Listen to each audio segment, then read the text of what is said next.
Queridos irmãos e irmãs, saudações fraternas.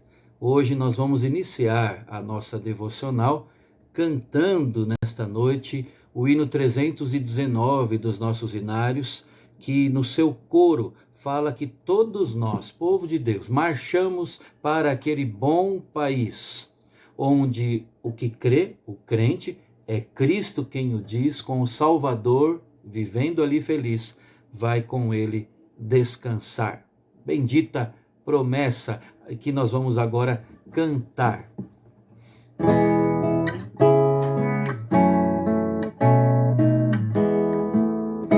Eis marchamos para aquele bom país, onde o crente, sim, é Cristo quem o diz, com o Salvador vivendo ali feliz, vai com ele descansar.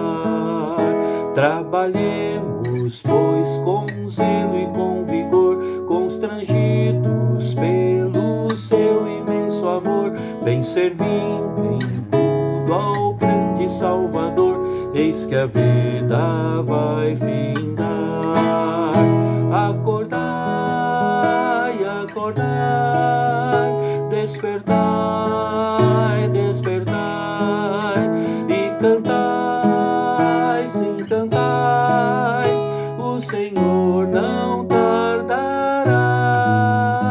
Eis marchamos para aquele bom país, onde o crente, sim, é Cristo quem o diz, com o Salvador vivendo ali feliz, vai com ele descansar. Eis conosco está o insigne capitão, que nos assegura eterna salvação. Eis da santa fé o invicto pavilhão, vamos, vamos trabalhar. Eis avante, nada temos que temer, por Jesus havemos sempre de vencer. Trabalhemos, pois, até o anoitecer, e o trabalho aqui findar.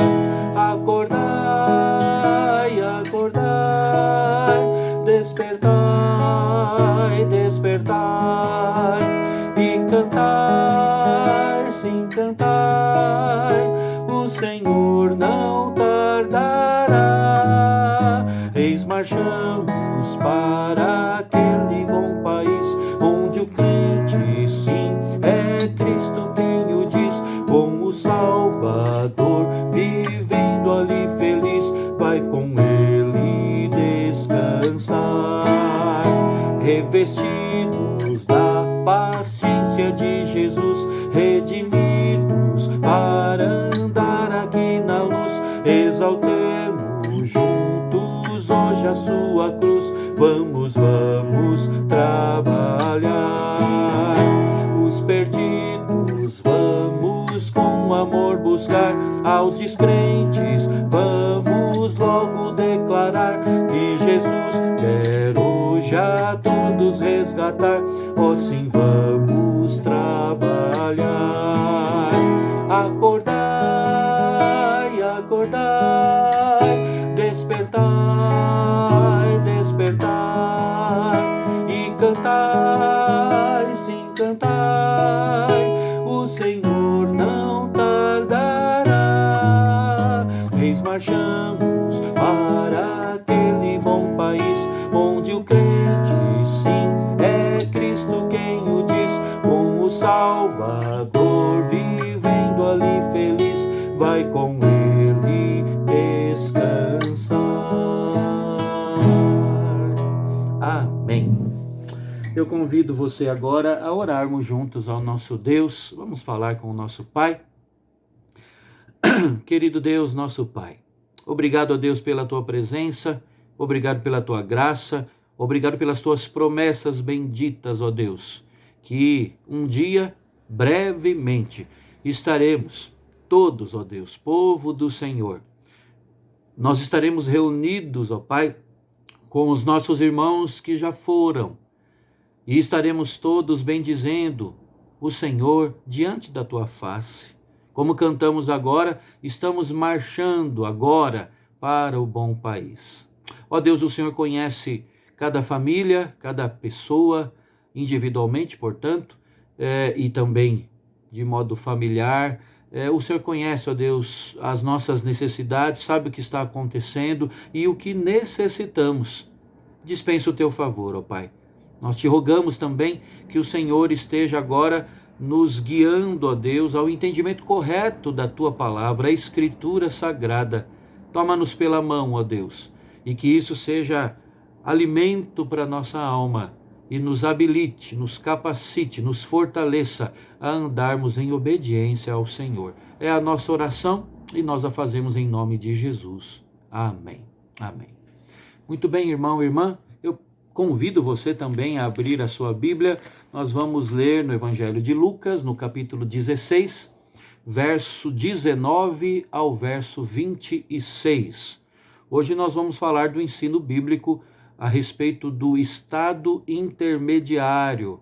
É o que os teólogos chamam aquilo que acontece entre a partida daquele que crê em Cristo até a vinda do Senhor Jesus.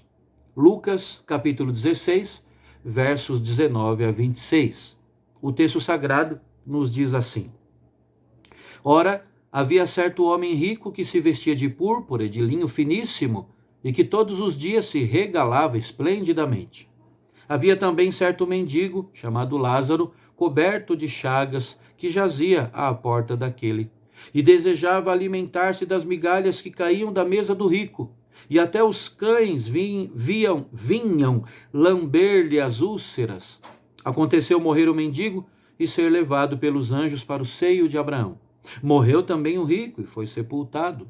No inferno, estando em tormentos, levantou os olhos ao céu, ou melhor, levantou os olhos e viu ao longe a Abraão e Lázaro no seu seio. Então, clamando, disse: Pai Abraão, tem misericórdia de mim, e manda Lázaro que molhe em água a ponta do dedo e me refresque a língua, porque estou atormentado nesta chama. Disse, porém, Abraão: Filho, lembra-te de que recebeste os teus bens em tua vida, e Lázaro igualmente os males. Agora, porém, aqui ele está consolado, tu em tormentos. E além de tudo, está posto um grande abismo entre nós e vós, de sorte que os que querem passar daqui para vós outros não podem, nem os de lá passar para nós. Irmãos, o estado intermediário é, como eu disse agora há pouco, é o que em teologia nós chamamos, nós denominamos com respeito àquilo que acontece entre a morte do cristão, a morte de um servo de Deus e o dia final, o dia da consumação de todas as coisas, não é? O que acontece? Existe aí, portanto, uma espécie de extinção total do homem, né, da sua alma, como alguns acreditam, ou então a alma do ser humano fica num estado de letargia, inconsciente. Como é que isso acontece, não é? Ao um cristão partir com Cristo desta vida.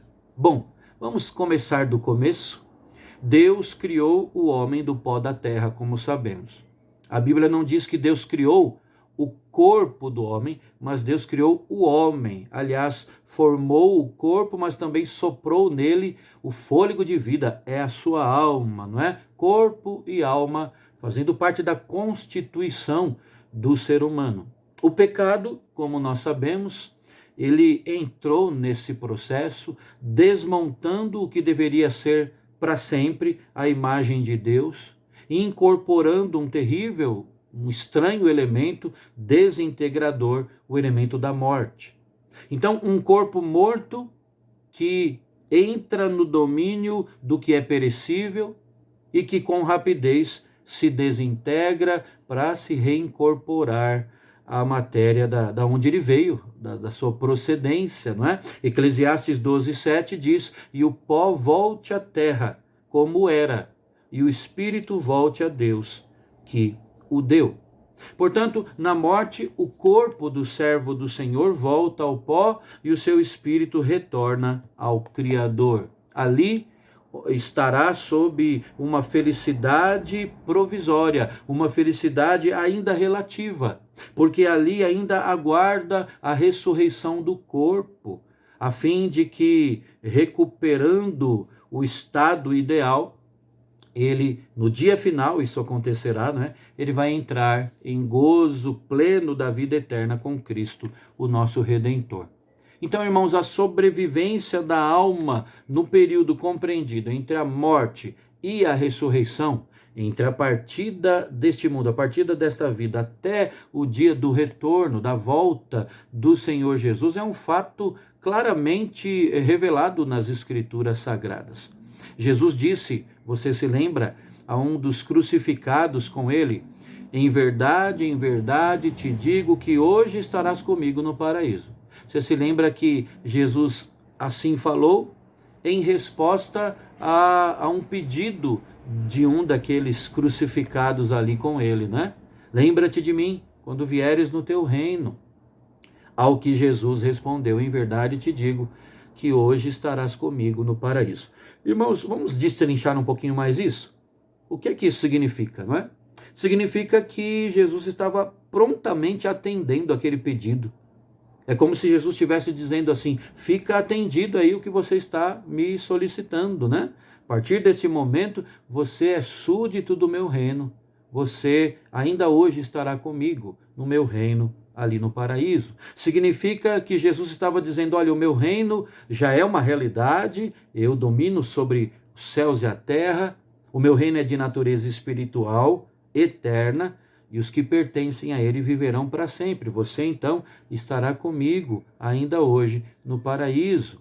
E significa Jesus dizer ali àquele homem, olha, hoje mesmo, não depois, mas hoje você estará comigo no meu palácio real, no paraíso, né? Você gozará de todos os direitos, privilégios de um escolhido do rei. Então, irmãos, a alma do ladrão convertido foi para o céu imediatamente após a sua morte. E como seu Salvador ainda se encontra até hoje, não é? Esperando ali a glorificação completa pela ressurreição do corpo, o que se dará no dia final. As palavras céu e paraíso, irmãos, isso é interessante de ser mencionado, se referem à mesma coisa, se referem ao mesmo lugar, exatamente onde se encontram as almas de todos os redimidos na companhia do Senhor Jesus. Aliás, um outro sinônimo de céu está no texto que nós lemos, né? É seio de Abraão, o patriarca Abraão.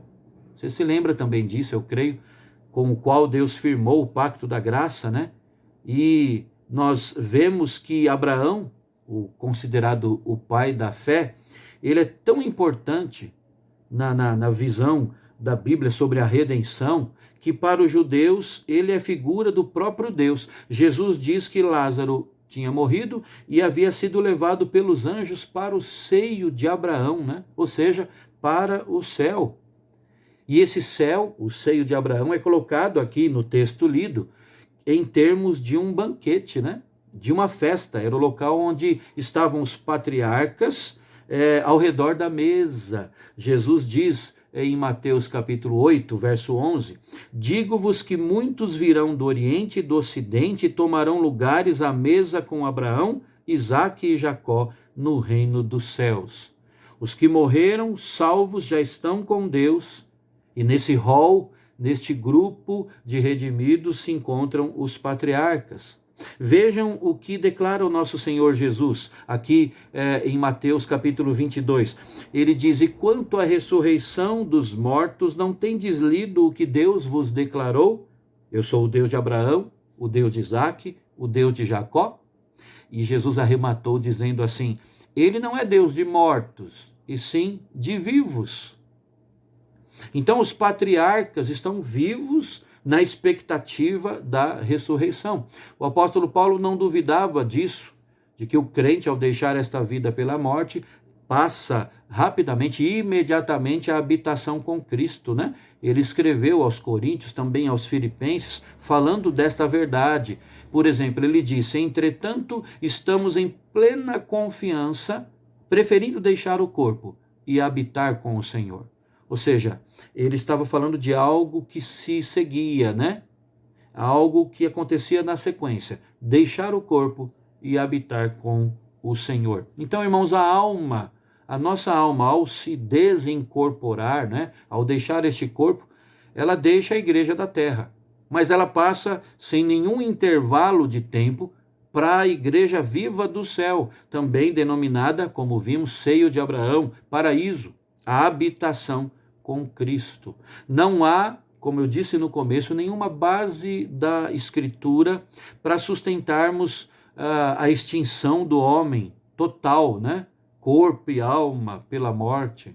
Não há base na Bíblia, não há fundamento na Escritura para se afirmar também, como fazem alguns, que a alma humana fica num estado letárgico, totalmente ali inconsciente, junto ao corpo até a ressurreição. Não, a Bíblia não ensina nem a extinção, nem esse sono da alma, né? Um sono inconsciente. O redimido, diz a Escritura, está em Cristo aqui nessa vida, e em Cristo ele permanece depois desta vida, depois da morte. Cristo é o centro aglutinador, né, de todos os eleitos do Senhor.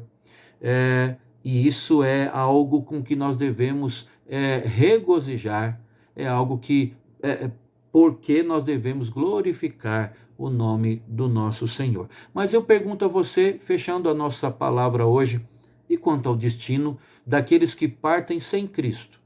Nós falamos do destino da alma redimida, mas o destino dos ímpios, o que a Bíblia fala sobre isso?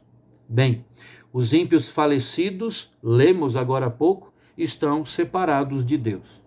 Depois da morte do rico e de Lázaro, nós lemos isso, né? Jesus disse que havia um grande abismo entre Deus e os seus redimidos e os perdidos. Verso 26, confira aí. E além de tudo está posto um grande abismo entre nós e vós, de sorte que os que querem passar daqui para vós outros não podem, nem os de lá passar para nós. Um imenso abismo impede o trânsito entre o céu e o inferno. A presença de Deus, repare nisso, como onipresente que ele se fez real ali também no inferno, não é? É uma pergunta que muitos fazem, né? Mas até no inferno Deus estará presente? Sim, esse texto mostra claramente, só que não com a sua bênção, só que não com uma presença de graça, né?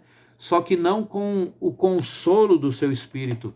Será uma presença real, mas em juízo, a presença de juízo. Isso aprofunda ainda mais os sofrimentos dos habitantes deste local, os habitantes do inferno.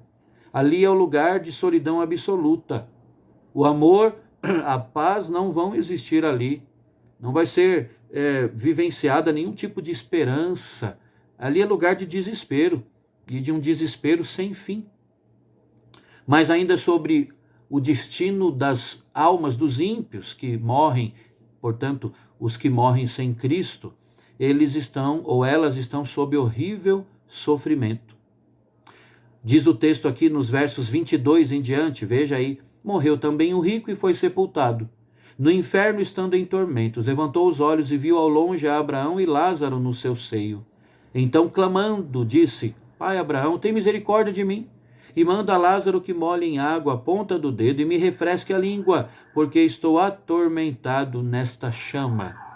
Irmãos, a intensidade, o castigo fica muito evidenciado aqui pelos apelos do rico para que Lázaro minorasse, aliviasse os seus padecimentos, as suas dores, né, o seu sofrimento, com a ponta do dedo molhado em água fresca. Veja só, essa imagem dos tormentos a que ficam submetidos as almas ímpias no inferno recebe também a convocação do apóstolo, a confirmação do apóstolo Pedro, não é? Quando ele, no capítulo 2, 2 Pedro 2,9, nos diz assim, que o Senhor sabe livrar da provação os piedosos, e reservar sob castigo os injustos para o dia do juízo. Eu chamo a atenção para esta confirmação do apóstolo Pedro de tudo que nós já falamos, até do próprio ensino de Cristo. Quando ele diz, 2 Pedro 2,9, que Deus sabe reservar sob castigo os injustos para o dia do juízo. Notem bem isso aqui. O apóstolo está dizendo, está falando aqui da situação dos reprovados, da situação dos descrentes no estado intermediário. Estão retidos em prisão, estão já em trevas, estão já sob castigo, mas reservados para o dia do juízo. E mais, irmãos, os ímpios falecidos estão conscientes. É o relato bíblico que nós lemos aqui. O rico mantinha total sensibilidade às suas dores, né?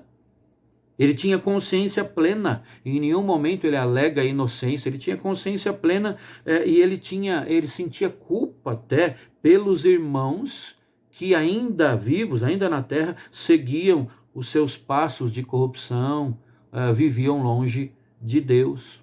Contemplando a felicidade de Lázaro ali no céu, no seio de Abraão, com intimidade ali de filho na companhia do pai, o rico podia comparar a glória dos redimidos com a tristeza inconsolável dos perdidos, né? Experimentada por ele. No inferno, irmãos, o rico falou. No inferno, o rico pensou. O rico argumentou, ele ponderou.